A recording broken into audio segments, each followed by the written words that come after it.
Disrespectful foreign businessmen face deportation. Exxon projects 800,000 barrels a day by 2025. And pandemic triggers violent crime wave.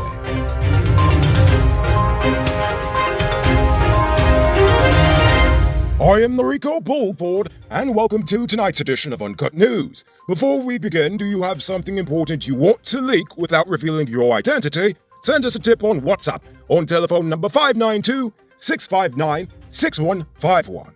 Just hours after one of the directors of Superior Concrete Incorporated abused up the housing minister and the media, the Immigration Department announced that two of the directors have mere hours to leave the country. Pale-faced colonizers Richard Austin Shamlin and Ian Jones were ordered to leave Guyana after authorities discovered that both of them had overstayed their work visas. The shoe's on the other foot. Jones was given a week, while Shamlin, the more disrespectful colonizer, was told he had 24 hours to get his crossing self out of here or face deportation. The other director, Maxwell Snow, is not facing deportation. Local environmental group Seawalls Beyond has suspended all of its beach cleanup activities in protest of the clearance of mangroves in Visayas. The NGO has been leading environmental conservation efforts through continuous cleanup campaigns and tree planting exercises for over the past year. However, in response to EDGEL's unapologetic defense of the clearance of mangroves on the West Bank, they expressed their disappointment and utter dismay at all relevant agencies, including the EPA and the Sea Defense Board, for approving the destruction. The GCOM commissioners were set to meet with the International Republican Institute to discuss electoral reform. However, that meeting was cancelled after opposition-nominated election commissioners opposed the US-funded Electoral Reform project, claiming that GCOM should first get approval from the opposition and the government or the Parliamentary Constitutional Reform Committee before any meeting can take place. But according to the PPP-nominated side, GCOM does not need approval from the political parties or the National Assembly for such a meeting to take place, as they are merely getting the opinion of the commissioners and not actually making decisions yet. Or at least they assume as much. They don't even have any idea because, again, the meeting was aborted. Former head of Go Invest, Owen Verwey, recently submitted a project summary to the EPA to approve the construction of a $115 million Guyana non-hazardous material storage facility in Houston.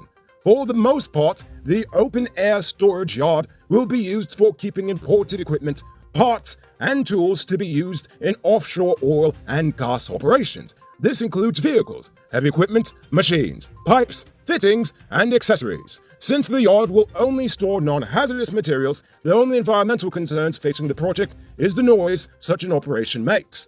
And judging from the EPA's recent behavior, you probably get approved. This is Best Buy's Car of the Day. On sale is this 2015 RDA3 luxury sedan. It comes with push-button start, LED lights, fog lamps, mug rims, new tires, Bluetooth, DVD stereo, reverse camera, and much more.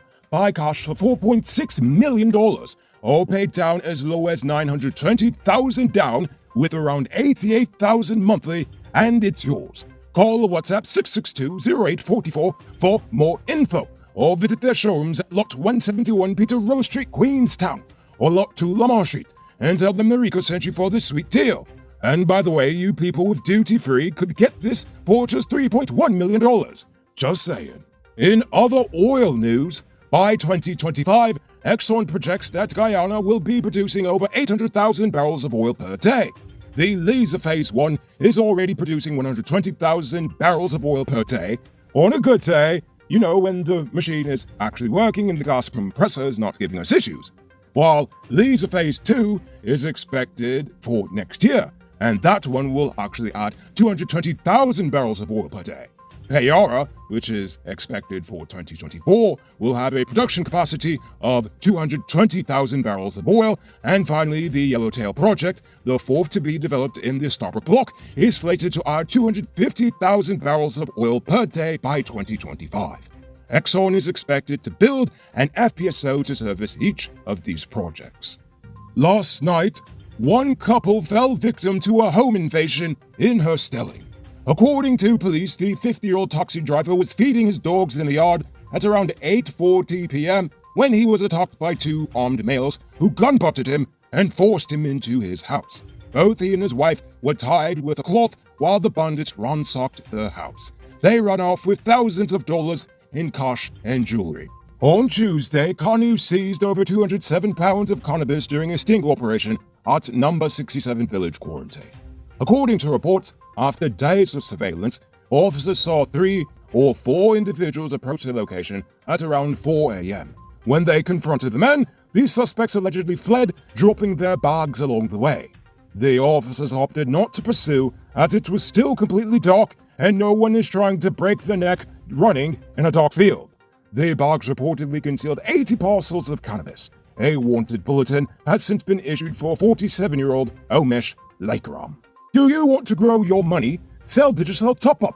Become a top-up vendor through Cellular Plus and make some extra cash to supplement your income at your business or your side hustle. Call 685-3109 for more info. It's now time for today's Rural Report. Today, the nation recorded 128 new cases. There are now 331 persons dead, with 14 in the ICU, 1,657 in home isolation. And the total number of known cases in the nation now stands at 14,659. So please, people, wash your hands frequently. Avoid touching your nose and mouth and mask up before you leave the house. When you do leave home, try to avoid enclosed spaces and large crowds. And remember to give 6 meters space between you and others. The Ministry of Health has noticed that many of the persons who got their first dose of the Rona vaccine and are due for their second one have not been returning to get it. While the number of persons going to get the first shot is fairly large, only a small percentage is returning for the second job. Only 2.5% of the 157,000 persons vaccinated nationwide have returned to get their second dose. While the second dose of the AstraZeneca and the Sinopharm is identical to their first dose, the second dose of the Sputnik V vaccine is different from the first. So, if you've already gotten your first shot, make sure to go back to get the second one. Veteran Belizean diplomat Dr. Carla Barnett has just made history after being voted as the new Secretary General of CARICOM. Dr. Barnett will be the first woman to lead the regional body. She replaces Ambassador Owen LaRocque and will assume office in August. Ambassador LaRocque has been serving as CARICOM Secretary General for the past 10 years. Dr. Barnett is a former Deputy Secretary General of CARICOM and also served her home country of Belize as the Vice President of the country Senate, as well as several ministerial positions. Are you a truck owner that's losing money due to downtime while you wait for your truck parts to be imported? Now that is just stupid. Truck parts are already available in Guyana at Powered Automotive Truck Spares and Engine Parts. They stock spares for DAF, Bedford TM, International Freightliners, and Cummins engines. Check them out at 1161 EE Eccles or WhatsApp them on telephone number 697-0171. Tell them the Rico sent you and get a discount. And now for our stupid news of the day. A year of lockdowns, closures, and now skyrocketing food prices has left many citizens poor, hungry, and angry. While robberies are an obvious symptom of the times, let's be real. The thief men will always be in business no matter the state of the economy. But the real display of the immense mental pain poor people are currently feeling during the pandemic is the scary rise in unreasonable acts of interpersonal violence. Has anyone noticed how many mothers are poisoning their children and themselves now? Or what about the rise of men killing their women? Or even the number of brothers killing brothers in a drunken rage? These people aren't crazy. They are hurt and they feel abandoned by the very institutions that were supposed to keep them safe, especially during these times of troubles. That is, the government, the police, even the private sector. All have actually been pretty much ignoring how bad the economy is for the average Guyanese. In fact, one recent survey reports that as of this year, over 45% of Guyanese live below the poverty line. This means that almost half the nation lives on less than 1,000 Guyana dollars a day. So what does the government do to help? Well, they make you wait 4 months for a one-off payment from them. And the private sector? Well, after spending a whole year slashing salaries and firing staff left and right, they have the nerve to turn around, increase prices, and then tell the government not to raise the minimum wage because paying someone more than $300 a month will send them broke. I say that if you need to pay someone poverty wages to stay in business, then you need to go out of business. No excuses. So, if you ask me, the government allowing half the nation's population to live in soul-crushing poverty while bragging about how well they've controlled the pandemic is pretty stupid. Argue with your mother if you disagree, but not me. Moving on to our Uncut News Viewers Poll question of the day.